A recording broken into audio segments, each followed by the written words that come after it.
sini saya akan menjelaskan mengenai definisi, metode, dan percobaan eksperimen Michel-Sonstal.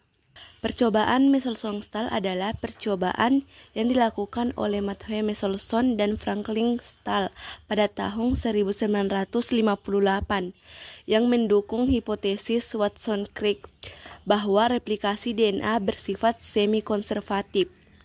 Dalam replikasi semi-konservatif, ketika heliks DNA untai ganda direplikasi, masing-masing dari dua heliks DNA untai ganda yang baru terdiri dari satu untai dari heliks asli dan satu untai yang baru disintesis. 3 hipotesis yang diajukan sebelumnya untuk metode replikasi DNA. Dalam hipotesis semi-konservatif yang diajukan oleh Watson dan Crick, dua untai molekul DNA terpisah selama replikasi. Setiap untai kemudian bertindak sebagai cetakan untuk mensintesis untai baru. Hipotesis konservatif menganjurkan agar seluruh molekul DNA bertindak sebagai cetakan untuk sintesis molekul yang sama sekali baru. Menurut model ini, protein histon mengikat DNA, memutar untai DNA dan menampilkan basa nukleotida yang biasanya melapisi bagian dalam untuk ikatan hidrogen. Hipotesis dispersif dicontohkan oleh model yang diangkat oleh Mas Delbruck yang mencoba memecahkan masalah pelepasan dua untai heliks ganda dengan mekanisme yang memecah tulang punggung DNA setiap 10 nukleotida atau lebih, melepaskan molekul dan menempelkan untai lama ke ujung untai yang baru disintesis. Ini akan mensintesis DNA dalam potongan-potongan pendek yang bergantian dari satu untai ke untai lainnya. Model ketiga ini masing-masing membuat prediksi yang berbeda tentang distribusi DNA lama. Dalam molekul yang terbentuk setelah replikasi, dalam hipotesis konservatif setelah replikasi, satu molekul adalah molekul lama yang sepenuhnya terkonservasi dan yang lainnya adalah DNA yang baru disintesis.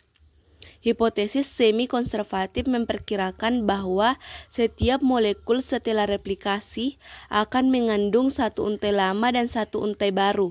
Model dispersif meramalkan bahwa setiap pelepasan dari setiap molekul baru akan mengandung campuran DNA lama dan baru. Gambar ini menggambarkan percobaan Michel-Sonstal yang dirancang untuk membuktikan mekanisme replikasi DNA semi-konservatif. Berikut penjelasannya secara lebih rinci.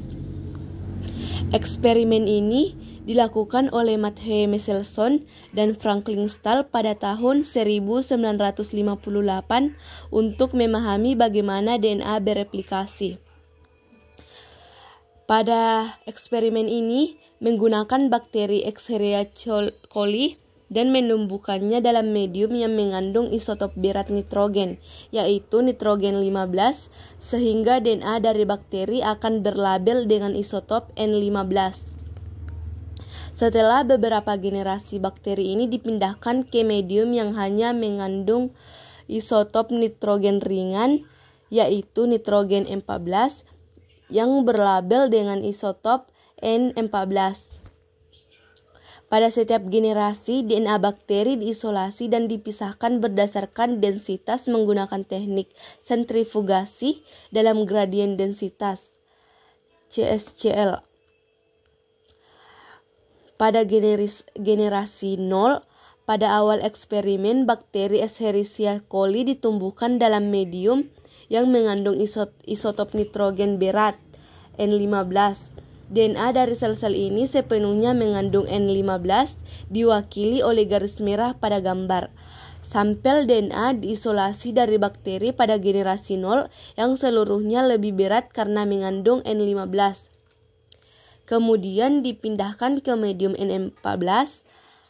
Bakteri kemudian dipindahkan ke medium yang mengandung isotop nitrogen ringan N14. Sel-sel ini dibiarkan bereplikasi selama beberapa generasi.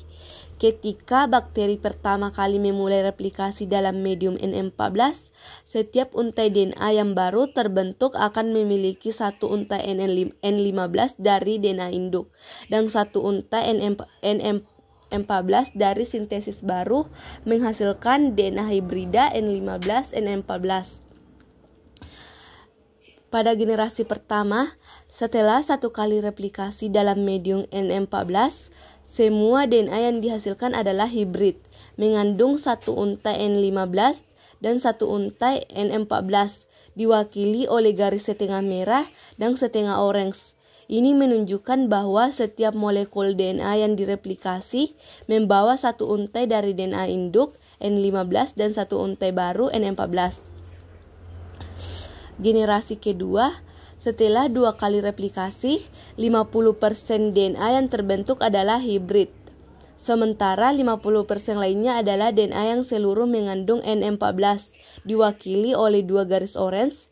Ini berarti setengah dari DNA yang direplikasi masih membawa jejak untai N15, sedangkan sisanya adalah DNA yang sepenuhnya baru terbentuk dari N14. Pada generasi 3 dan 4, seiring replikasi berlanjut hingga generasi 3 dan 4, proporsi DNA yang hanya mengandung N14 terus meningkat. Pada generasi 4, mayoritas DNA adalah N14, dengan hanya sedikit DNA hibrid yang tersisa. Ini karena semakin sedikit DNA induk N15 yang tersisa untuk menjadi template.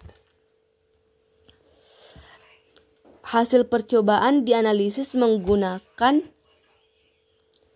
teknik sentrifugasi dalam gradien densitas CSCL. DNA berat N15 akan terletak lebih bawah karena densitasnya lebih tinggi, sedangkan DNA ringan N14 akan berada lebih atas. Pada generasi 0, seluruh DNA berada di bagian bawah. Pada generasi 1, terdapat pita di tengah yang menandakan DNA hibrid. Pada generasi 2 dan seterusnya, ada dua pita, satu untuk DNA hibrid dan satu lagi untuk DNA N14.